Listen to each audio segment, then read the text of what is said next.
Assalamualaikum warahmatullahi wabarakatuh. Alhamdulillah, salatu wassalamu ala rasulillah wa ala alihi wa sahbihi wa barakatuh. Jadi kita semua kemudian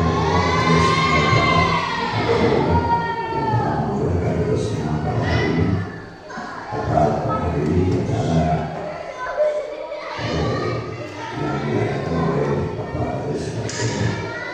Salawat serta salam semoga kita limpahkan kepada Nabi besar Muhammad SAW, kepada para keluarga, para sahabatnya, dan saudara-saudara yang termasuk dalam selanjutnya ada pun acara yang akan kita laksanakan bersama pada hari ini merupakan berdoa untuk mengawali pembukaan ini agar berdoa kita sama-sama buka dan bacakan semoga kita dapat berdoa al-fatihah. Alhamdulillah minasyaitonirrajim. Bismillahirrahmanirrahim. Alhamdulillahirabbil alamin. Arrahmanirrahim. Maliki yaumiddin. Iyyaka na'budu wa iyyaka nasta'in. Ihdinas siratal mustaqim. Siratal ladzina an'amta 'alaihim ghairil maghdubi 'alaihim waladdallin. Alhamdulillah, mudah-mudahan acara ini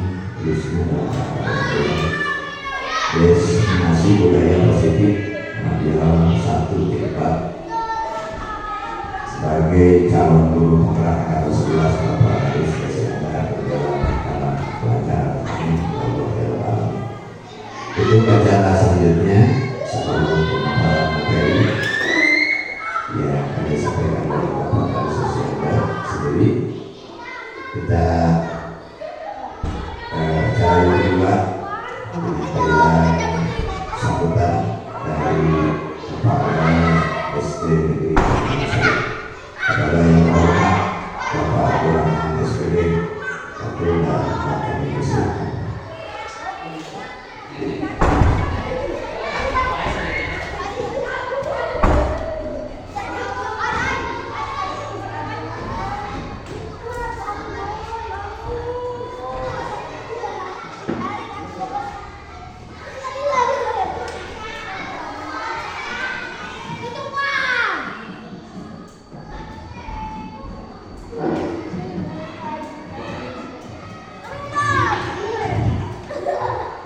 Assalamualaikum warahmatullahi wabarakatuh.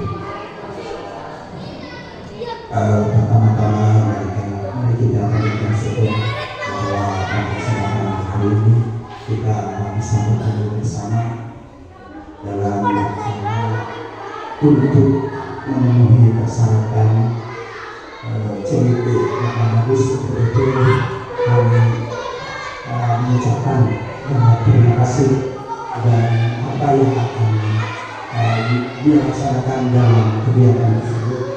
Mudah-mudahan selama ini dari awal sampai akhir atau sampai tuntas mereka mendapatkan hasil yang baik.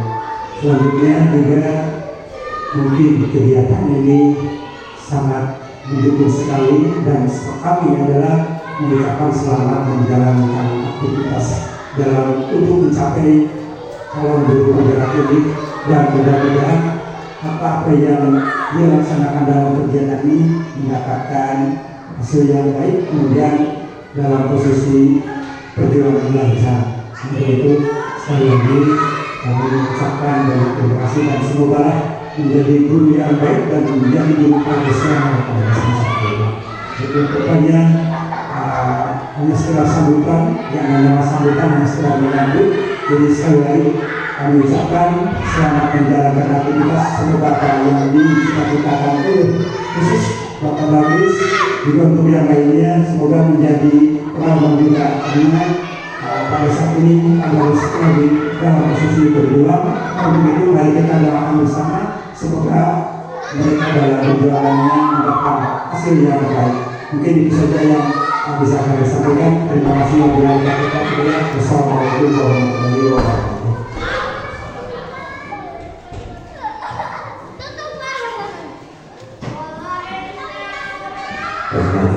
Terima kasih kepada para sekolah SD Negeri Sari yang telah memberikan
guru penggerak ya. Pertama, alhamdulillah menjadi seorang guru penggerak itu saya mendapatkan pengalaman yang positif banyak. Kami diajarkan segala rupa cara pembuatan visi, cara menangani anak, bagaimana menangani segalanya yang ada di khususnya. Kalau di sini kan ada sekolah penggerak itu mencakup manajemen sekolah. Kalau guru penggerak itu mencakup dalam diri guru tersebut ya. Sana. Alhamdulillah dalam waktu satu saya telah mempelajari yang pertama mempelajari filosofi Ki Hajar Dewantara, di mana filosofi Ki Hajar Dewantara itu menuntut anak sesuai kodratnya, karena kodrat dilahirkannya anak apakah itu dia bisa atau tidaknya dalam menjalankan suatu pendidikan atau tidaknya. Yang kedua adalah saya belajar tentang nilai dan peran guru penggerak. Di sana ada nilai-nilai guru, sama saja nilai guru penggerak dan nilai guru sama saja. Nanti saya belajar. Yang ketiga, modul 1.4 1.3 saya belajar tentang visi, bagaimana pembuatan visi suatu guru sehingga menjadikan visi sekolah. Yang terakhir 1.4 mungkin terakhir dari modul 1 yaitu tentang budaya positif di sekolah. Bagaimana cara mengimplementasikan budaya positif di sekolah. Di sini saya telah membuat aksi nyata modul 1.4 yaitu diseminasi budaya positif yang ada di SDN Tanjung Sari. Mudah-mudahan ini bisa diterapkan di SDN Tanjung Sari ke depannya.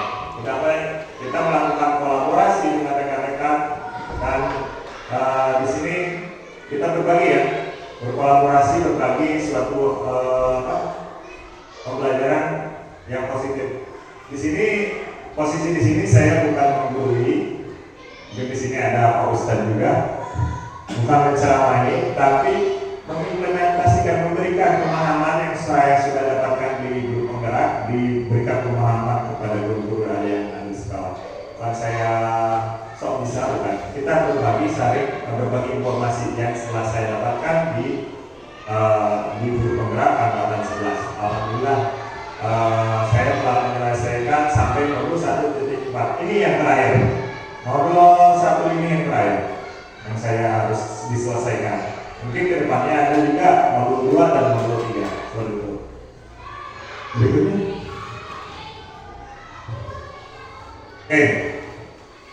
Di sini adalah pengertian diseminasi. Diseminasi merujuk pada penyebaran informasi dan pengetahuan atau hasil penelitian halayak yang didiseminasi melibatkan publikasi hasil penelitian, jurnal ilmiah, konferensi, presentasi di forum ilmiah. Jadi diseminasi itu menyebarkan hal yang positif yang ada saya dapatkan di mana di guru penggerak angkatan 11. Kemudian saya memberikan informasi kepada ibu kepada bapak seperti itu. Diseminasi itu seperti itu.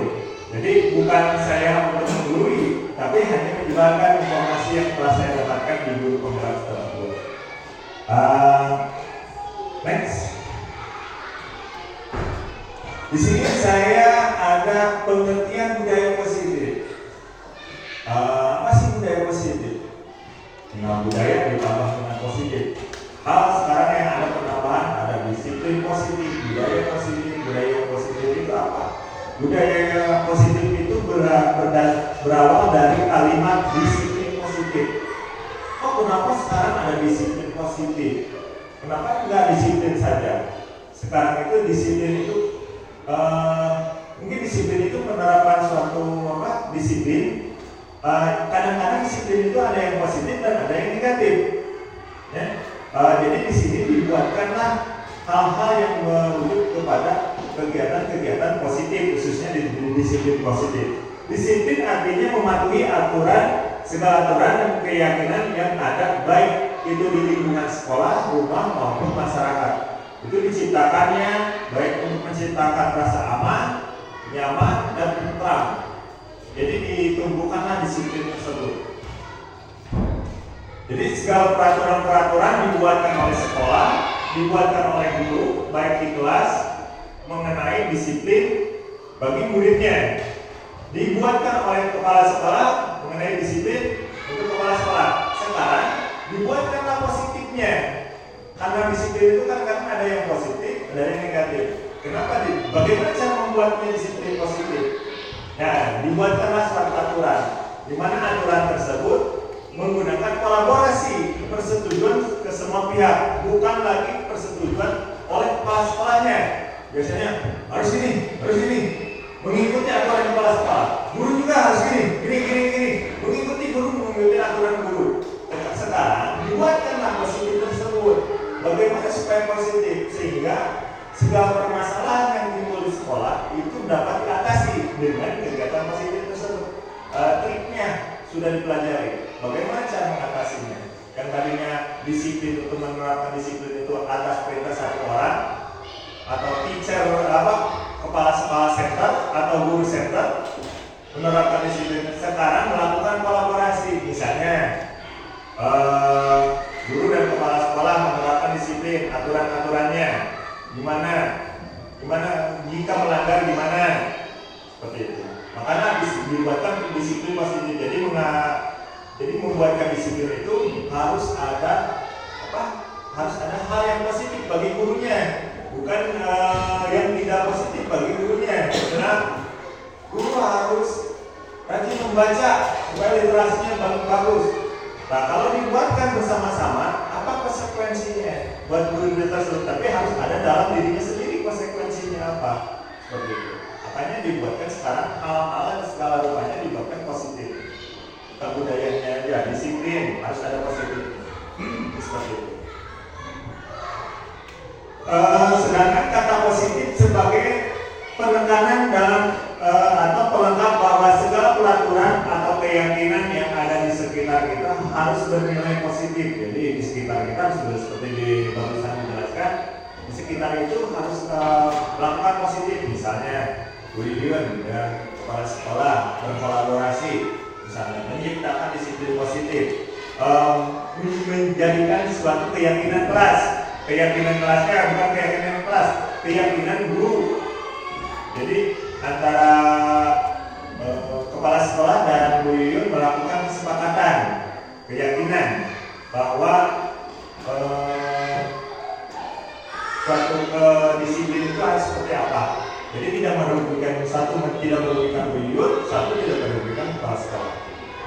Kita harus bernilai positif, maka terciptalah sebuah disiplin positif. Dari hal-hal tersebut, maka terciptalah semua disiplin positif bersama-sama dengan komitmen yang tinggi dan kesinambungan. Jadi antara misalnya guru Bu Yuyun dengan muridnya menciptakan kolaborasi, menciptakan disiplin positif, menciptakan suatu keyakinan kelas misalnya. Keyakinan kelasnya apa?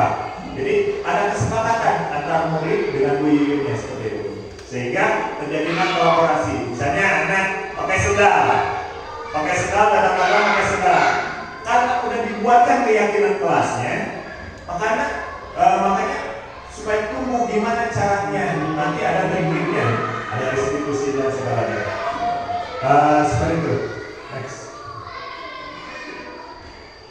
Tujuan budaya positif di sini tujuannya adalah membangun budaya positif. Jadi di sekolah seperti kemarin kalau acara, ayo ngantri, salaman.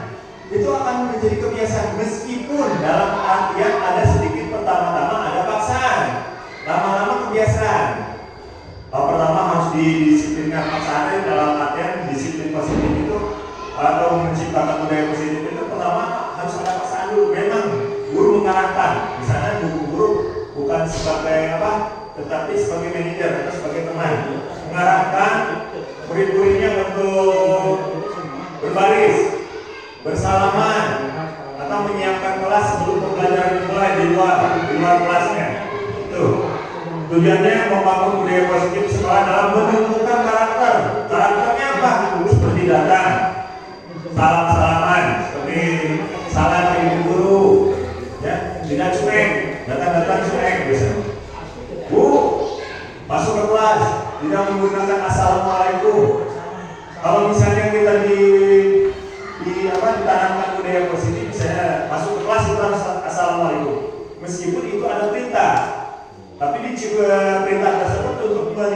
budaya positif kita, di mana tumbuh karakter pada peserta didik.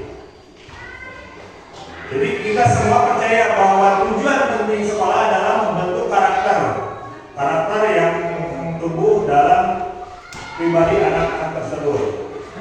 Pembentukannya ada 6 dimensi profil pelajar Pancasila, di mana pembentukan karakter itu sesuai dengan profil pelajar Pancasila.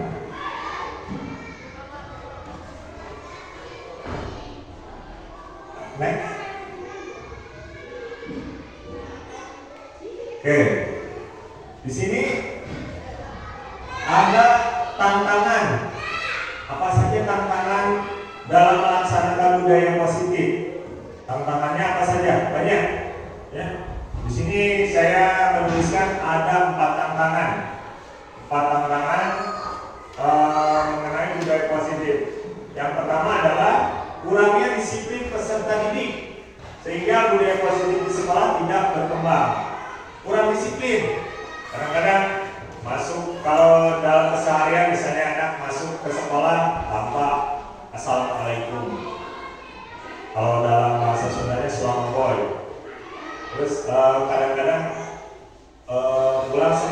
pulang saja tanpa baca doa terlebih dahulu. Kadang-kadang kalau misalnya guru kesiangan, kadang-kadang saya juga kesiangan ya. Guru kesiangan misalnya, tanpa baca doa kalau kesiangan. Lalu kalau kesiangan tahu apa? Malunya misalnya malu baca doanya keras-keras. Kalau anak kan suka keras-keras. Bismillah. Wah, ketahuan itu kesiangan gurunya. Kadang-kadang tidak baca doa. Tuh, kadang-kadang kita sendiri kadang-kadang tidak menumbuhkan budaya positif atau disiplin positif kepada muridnya. Ya. Yang kedua adalah kurangnya motivasi eksternal dari dalam diri peserta didik.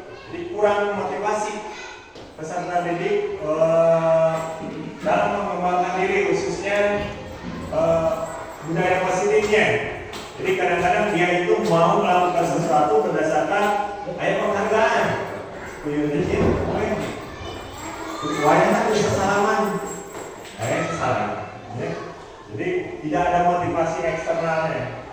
Kurangnya kontrol dari warga sekolah. Kontrol dari warga sekolah, misalnya seperti gini: anak tidak melakukan sopan santun atau tidak mengerjakan disiplin positif, misalnya di kelas kita ya, kebersihan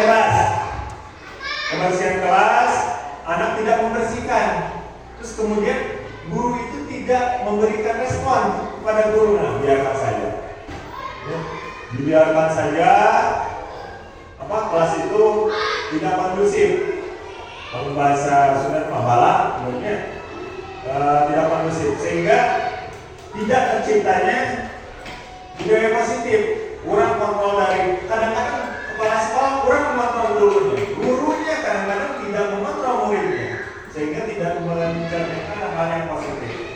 Yang keempat adalah tidak adanya keyakinan kelas atau sekolah dan tidak ada penerapan segitiga restitusi.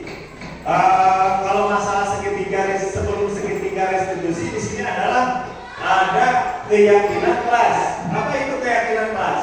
Di mana itu ada kesepakatan yang dijalin antara guru dan kepala sekolah, sehingga tidak ada keyakinan kelas. Dulu kalau dibilang peraturan kelas, anak tidak boleh makan di kelas, anak tidak boleh memakai sendal di kelas, anak tidak boleh misalnya pakaian harus sesuai dengan ketentuan di kelas, seperti itu. Jadi seringnya tindakan-tindakan itu tidak ada kontrol dari guru. Jadi sehingga tidak ada keyakinan kelas, maka tidak ada restitusi. Kalau misalnya ada keyakinan kelas, maka restitusi bisa terjalin. Apa itu restitusi? Nanti kita bahas ya restitusinya. Keyakinan kelas itu memang hal yang harus dibuat oleh guru di kelas atau sekolah. Kalau dulu kalau dibilang apa? Peraturan kelas ya, peraturan sekolah ada. Nah, tapi kadang-kadang peraturan sekolah itu tidak sesuai dengan kesepakatan bersama. Misalnya kepala sekolah membuat peraturan sekolah, tapi tidak berdasarkan kesepakatan bersama. Kalau misalnya berdasarkan kesepakatan bersama, kita buatkanlah, dinamakan kalau sekarang itu berubah namanya. Namanya menjadi keyakinan kelas. Dulu mah peraturan sekolah. Peraturan sekarang mah berubah menjadi keyakinan kelas atau keyakinan sekolah. Jadi wayangnya guru mah kudu nama jadi sama bayar keyakinan kelas. Ya, 1.4 alhamdulillah ini baru. Saya juga mudah-mudahan nanti akan menerapkannya, membuatkan keyakinan kelas di kelas saya sendiri. Kalau peraturan-peraturan yang bagaimana peraturannya sesuai, tidak perlu banyak-banyak, tidak perlu banyak-banyak peraturan kelas dulu. Keyakinan kelasnya tidak perlu banyak-banyak, sesuai kesepakatan kita dengan dengan murid. Mau apa? Yang kata murid dari Pak, tidak boleh pakai sendal. Oke, peraturannya.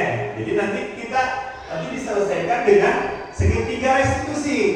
Kalau anak nggak pakai suatu hari pakai sendal, kita selesaikan dengan segitiga restitusi. Udah ada kesepakatannya. Karena kesepakatan bersama.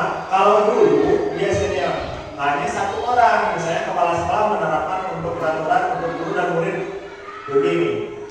Kalau sekarang misalnya dulu guru terhadap murid peraturannya seperti ini. Jadi hanya satu aja. Tidak ada timbal baliknya, tidak saling berkolaborasi antara kepala sekolah dengan guru atau guru dengan murid seperti itu.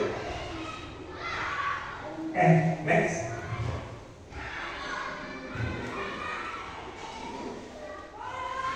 Bagaimana di sini adalah bagaimana dalam menciptakan budaya positif. Menciptakan budaya positif seperti apa? Ya, di sini saya membuat ada 5. Bagi seorang guru harus memiliki kemampuan dalam mewujudkan budaya positif di sekolah. Dan bagaimana menerapkannya? Pertama, ada 5. Yang satu, disiplin positif. Baik disiplin kerja, disiplin waktu, ya. Tapi yang tumbuh harus yang tumbuh pada dirinya. Disiplin positifnya, bukan disiplin berdasarkan iming-iming. Dulu ada pernah di suatu sekolah yang hadir sekian orang dapat poin sampai dalam 1 tahun kebeli motor. Pernah itu kejadian ya di suatu kota. Yang kedua adalah motivasi perilaku manusia. Manusia itu harus ada terus tingkat kinerjanya naik terus. Kadang-kadang memang saya sendiri kadang naik, kadang turun. Seperti ombak. Harus naik motivasi perilakunya. Kadang-kadang hari ini bagus, besok galau. Hari ini bagus, besok galau. Seperti itu.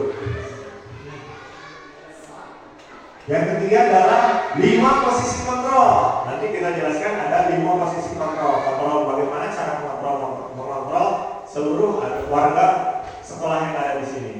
Yang berikutnya keyakinan sekolah atau kelas. Jadi guru-guru itu harus membuat keyakinan kelas. Kalau dulunya dibilang peraturan kelas, tapi peraturan kelas itu dibuat oleh guru. Sekarang peraturan kelas itu dibuat oleh bersama guru dan murid. Tidak perlu banyak-banyak, harus 10. 3 juga kalau mereka sepakat harus dilaksanakan. Yang ketiga adalah penerapan segitiga restitusi. Di sini adalah di rumah kalau dibilang ini penerapan hukuman. Apa sekarang itu restitusi. Bagaimana cara menyelesaikannya? Restitusi itu kalau diibaratnya menyelesaikan terhadap keyakinan sekolah atau kelas.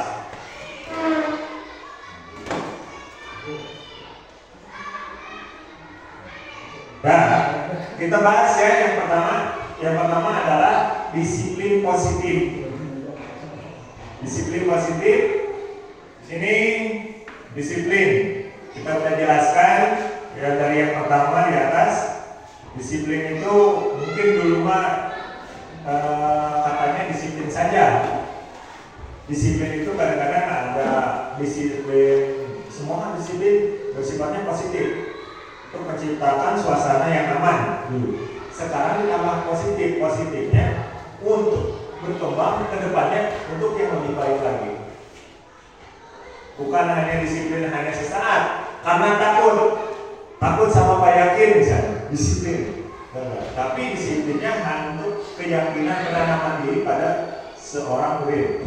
Di sini adalah kata disiplin sering dihubungkan dengan peraturan, kata tertib, kepatuhan, bahkan hukuman atau sanksi.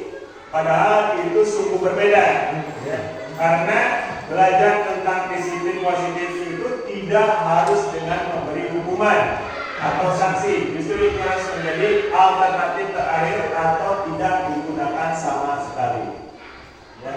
Dulu itu seperti itu. Disiplin itu pasti ujung-ujungnya hukuman. Kalau tidak melaksanakan dihukum. Seperti itu. Sekarang itu tidak seperti itu. Jadi sekarang itu berbeda disiplin itu. Jadi disiplin itu harus ada kesepakatan antara dua orang menciptakan suatu disiplin itu. Misalnya, kenapa bisa terjadi disiplin itu? Di sana diciptakan dulu keyakinan kelasnya, diciptakan dulu keyakinan sekolahnya dulu. Ada kesepakatan antara murid dan guru atau guru dan kepala sekolah, seperti itu. Jadi di mana mereka berkolaborasi dalam menyelesaikan masalah tersebut. Pembentukan di sini, kemudian di sini adalah pembentukan disiplin. Bagaimana cara membentuk disiplin? Disiplin diri yang harus kita bentuk pada diri murid haruslah secara intrinsik tumbuh dalam dirinya sendiri, bukan secara intrinsik di luar diri murid. Intrinsik, bisa. Ekstrinsik, intrinsik di dalam, ekstrinsik di luar, berarti ya. Ada kesalahan penulis. Jadi di sini adalah disiplin itu bukan karena suatu suatu bonus atau hadiah. Kalau ekstrinsik itu kan biasanya bonus atau hadiah, iming-iming dari guru, reward kepada murid. Datang, siapa yang datang tiap hari ibu kasih permen. Datang pagi-pagi. Nah itu dari ekstrim. Nah sekarang itu bagaimana kita itu harus menumbuhkan ada intrinsiknya dari dalam dirinya sendiri, dari muridnya. Kalau udah terbiasa, dia akan datang tiap hari. Kalau dulu mah pagi-pagi ke sekolah waktu kecil mah. Kalau generasi milenial itu waktu SD itu pagi-pagi ke sekolah pas subuh-subuh. Kalau sekarang mah pagi-pagi. Benten. Kalau dulu mah udah masuk adalah motivasi intrinsiknya itu udah ada. Kalau ekstrinsiknya itu baru ya. Sekarang itu anak-anak suka ekstrinsik ya, di luar diri murid. Dan kedua adalah menciptakan disiplin itu dengan menanamkan nilai-nilai kebajikan universal, yaitu nilai-nilai yang disepakati bersama terlepas dari keberagaman manusia, adat, suku, budaya, dan agama. Jadi menanamkan nilai kebajikan yang sudah disepakati. Yang ketiga adalah kebajikan universal diibaratkan sebuah payung besar yang menjadikan fondasi kita dalam berperilaku, kesehatan, keselamatan, dan kebersihan.